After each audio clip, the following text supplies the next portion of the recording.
বিসমিল্লাহির রহমান রহিম।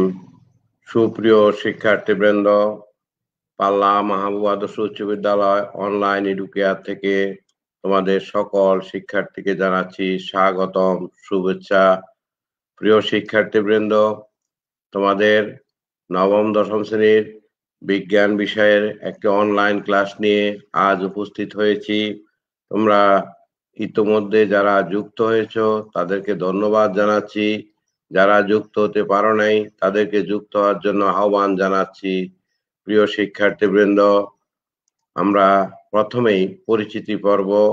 শিক্ষক পরিচিতি: মোহাম্মদ আমির হোসেন, প্রধান শিক্ষক, পাল্লা মাহবুব আদর্শ উচ্চ বিদ্যালয়, চাটখিল, নোয়াখালী। পাঠ পরিচিতি: শ্রেণী নবম দশম, বিষয় বিজ্ঞান, অধ্যায় অষ্টম। আজকের পাঠ হলো নবম দশম শ্রেণী বিজ্ঞানের অষ্টম অধ্যায় নিয়ে আমরা আলোচনা করব বিস্তারিত। আমরা এখানে কিছু ছবি দেখি। আমরা ছবিগুলি দেখো, এটা মাটি দেখানো হচ্ছে। তারপরে এখানে দেখো মাটি ফেটে চৌচির হয়ে যাচ্ছে। কৃষক মাথায় হাত দিয়ে চিন্তা করছে। তারপরে এখানে দেখো মাটিতে কিভাবে গাছের চারা অর্থাৎ বীজ বপন করা হয়েছে, বীজের অঙ্কুর উদ্গম হয়েছে। সেই মাটি সহ চারা গাছটাকে উন্নতি নিয়ে যাওয়া হচ্ছে। এখানে আমরা দেখলাম যে মাটি কিভাবে মাটিতে চাষ করার জন্য মাটিকে কিভাবে মিহি করা হচ্ছে। এখানে 4টি পাত্রে 4 রকমের মাটি রাখা হয়েছে। মাটিতে জৈব পদার্থের প্রয়োজনীয়তা। আমরা মাটিতে জৈব পদার্থের প্রয়োজনীয়তা দেখো, পানি আছে 25%, খনিজ পদার্থ আছে 45%, বায়ু 25%, জৈব পদার্থ 5%। তাহলে মাটির উপাদান 4টি। একটা হলো খনিজ পদার্থ, এটা 45%, পানি 25%, বায়ু 25%, জৈব পদার্থ 5%। এখানে দেখো কিছু বীজ দেখানো হচ্ছে, বীজের চিত্র। এখানে মাছ, ইলিশ মাছ, এটা হলো অর্থসূচক, অর্থাৎ বিভিন্ন ধাতব দিয়ে, সিলভার দিয়ে বিভিন্ন হাঁড়ি পাতিল তৈরি করা হচ্ছে, সেটা দেখানো হচ্ছে। তারপরে লৌহ দিয়ে বিভিন্ন দা বা বিভিন্ন ছুরি ইত্যাদি তৈরি করা হচ্ছে, অর্থাৎ লৌহ শিল্পের দেখানো হচ্ছে। এখানে দেখো,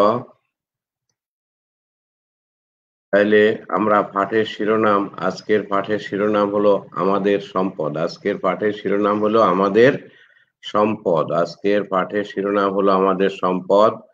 আমরা আমাদের যে সম্পদগুলি আছে সেই সম্পদ নিয়ে আজকে আলোচনা করব।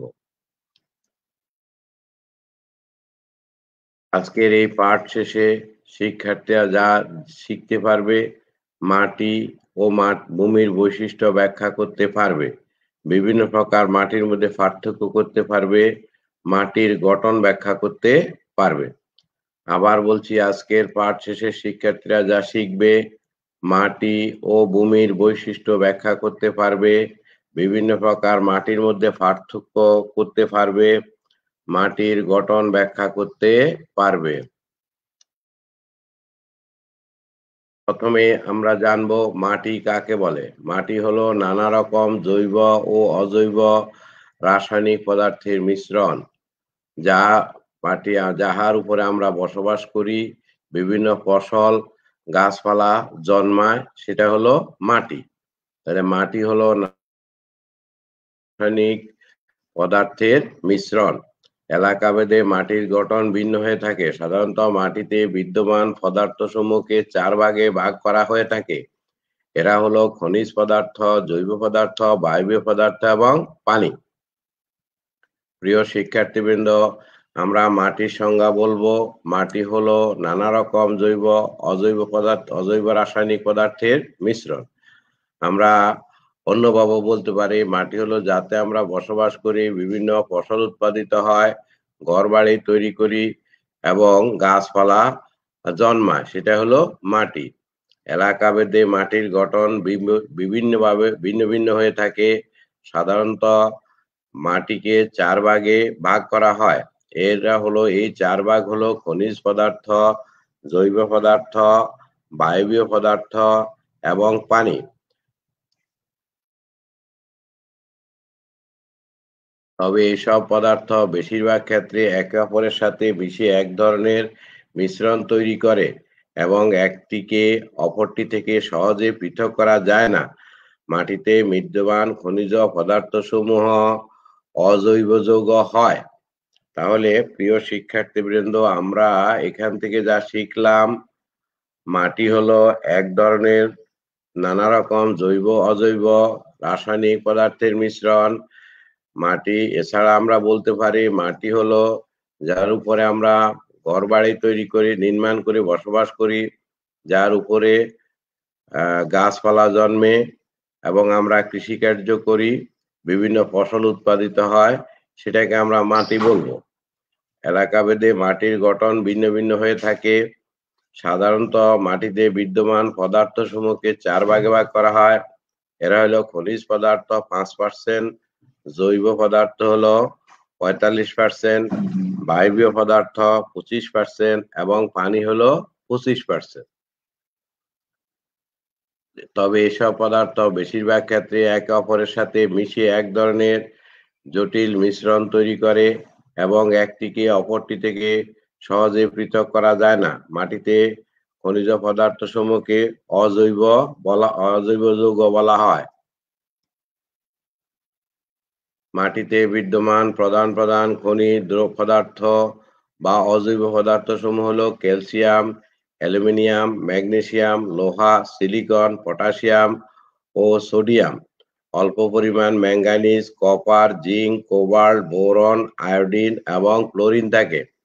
মাটিতে বিদ্যমান প্রধান প্রধান খনিজ পদার্থগুলো হলো বা খনিজ পদার্থ বা অজৈব পদার্থ, যার পরিমাণ হলো 45%। সমূহের মধ্যে আছে ক্যালসিয়াম, অ্যালুমিনিয়াম, ম্যাগনেসিয়াম, লোহা, সিলিকন, পটাশিয়াম, সোডিয়াম এবং অল্প পরিমাণ manganese, copper, zinc, cobalt, boron, iodine এবং ফ্লোরিন।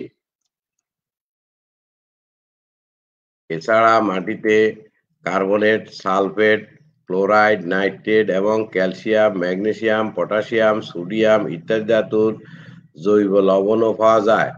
মাটিতে বিদ্যমান জৈব পদার্থ হিউমাস নামে পরিচিত। হিউমাস আসলে অ্যামাইনো অ্যাসিড।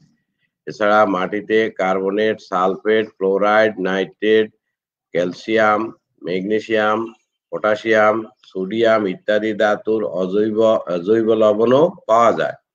মাটিতে বিদ্যমান জৈব পদার্থ হিউমাস নামে পরিচিত। হিউমাস আসলে অ্যামাইনো অ্যাসিড।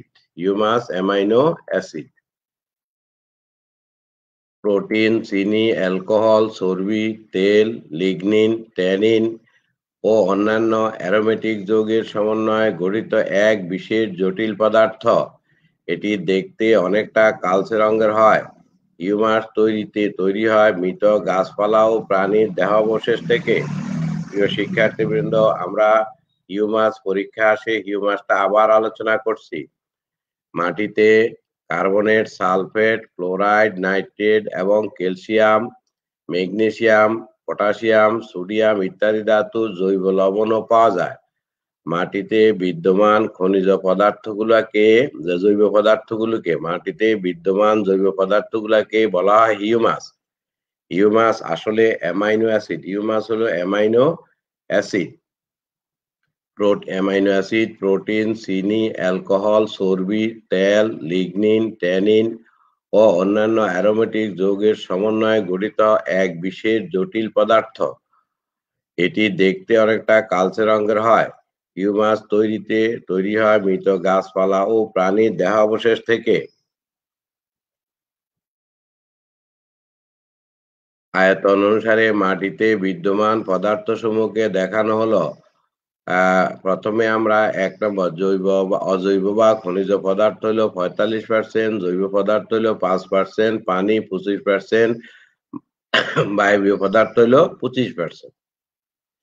তাইলে আয়তন অনুসারে পানিকে ভাগ করা হয়েছে, অর্থাৎ মাটিতে জৈব পদার্থ অজৈব পদার্থ আছে 45%, জৈব পদার্থ আছে 5%, পানি 25%, বায়বীয় পদার্থ হলো 25%।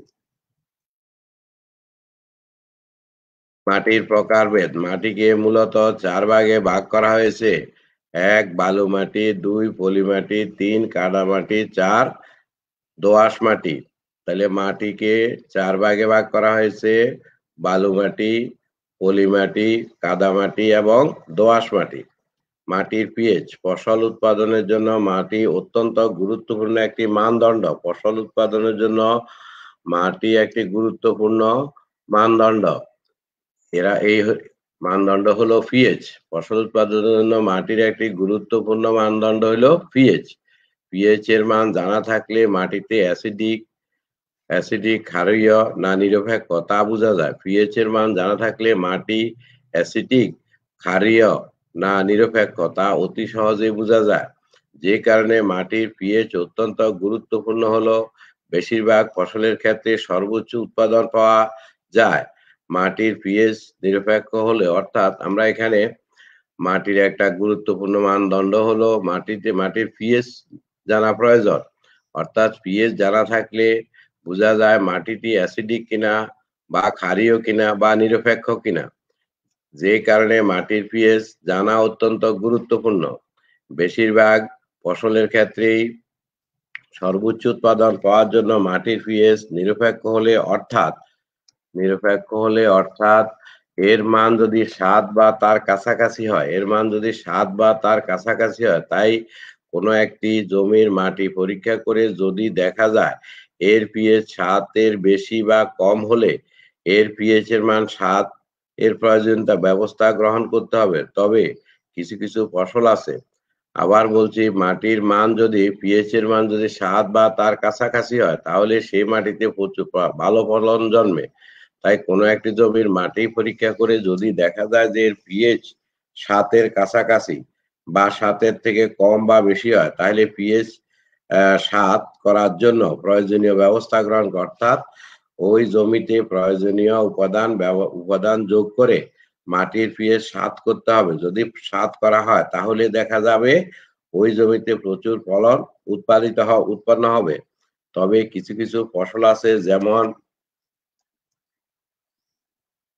আলু, গম, এরা মাটির পিএইচ 5 থেকে 6 সর্বোচ্চ হলেও ভালো উৎপাদন দেয়। অন্যদিকে কিছু ফসল যেমন যব, মাটির পিএইচ 8 হলে ভালো উৎপাদন হয়। তাই বোঝা গেল যে ভালো ফলন উৎপাদনের জন্য মাটির পিএইচ জানা অত্যন্ত গুরুত্বপূর্ণ। যদি কোনো জমির পিএইচ মাত্রা 7 এর কম হয় তাহলে উক্ত জমিতে যে উপাদানগুলি প্রয়োগ করলে মাটির পিএইচ 7 হবে তা প্রয়োগ করে মাটির পিএইচ এর মান 7 করতে হবে এবং ফসল বুনতে হবে, তাহলেই ভালো ফলন পাওয়া যাবে। এখন শিক্ষার্থীবৃন্দ, তোমরা খাতা কলম হাতে নাও। মাটির নিচ থেকে আমরা কি আহরণ করি? এটা হলো খনিজ পদার্থ। নানা রকম খনিজ পদার্থ কার অবদান?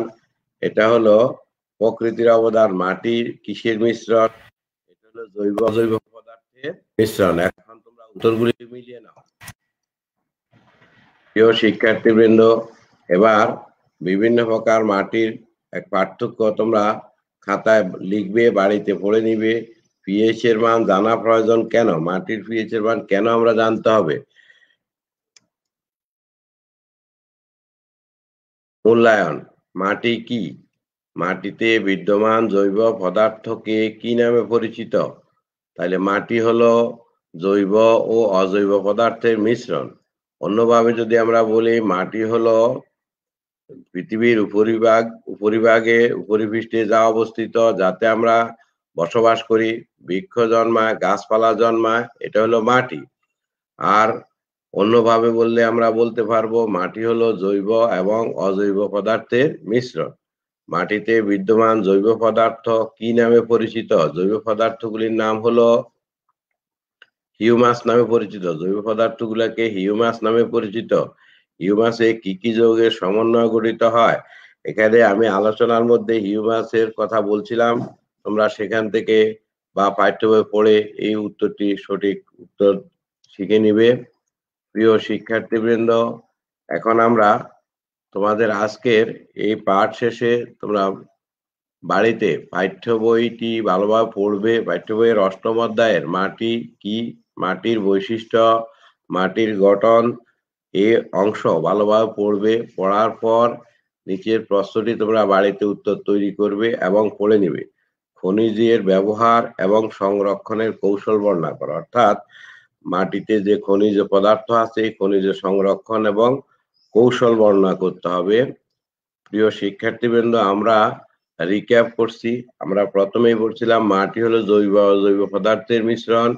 মাটিতে 4 রকম পদার্থ থাকে। অজৈব হইলো 45%, জৈব পদার্থ হইলো 5%, পানি 5%, বায়বীয় পদার্থ 5%। এরপরে আমরা অজৈব পদার্থগুলি কি কি তা বললাম। জৈব পদার্থকে আমরা এটা গাছপালা, মৃত পশু পচে হিউমাস নামক এক প্রকার পদার্থ তৈরি হয়। এরপরে আমরা বলছিলাম মাটির পিএইচ, মাটির সর্বোচ্চ পিএইচ হলো 5, অর্থাৎ যে মাটির পিএইচ 5 সেখানে সেই মাটিতে ভালো ফলন হয়। এরপরে আমরা মাটির প্রকারভেদ আলোচনা করেছিলাম। মাটি 4 প্রকার: বালি মাটি, এঁটেল মাটি, দোআঁশ মাটি এবং পলি মাটি। এরপরে মাটিতে ফলনের জন্য মাটির পিএইচ কেন জানা প্রয়োজন সেটা নিয়ে আলোচনা করেছি। প্রিয় শিক্ষার্থীবৃন্দ, তোমরা বাড়িতে এই প্রশ্নটির উত্তর পড়বে ভালোভাবে। এই অধ্যায় থেকে প্রশ্ন হয় পরীক্ষায়। তোমাদের সকলের সুস্বাস্থ্য ও দীর্ঘায়ু কামনা করে আজকের পাঠ এখানে শেষ করছি। আল্লাহ হাফেজ। সবাই ভালো থেকো।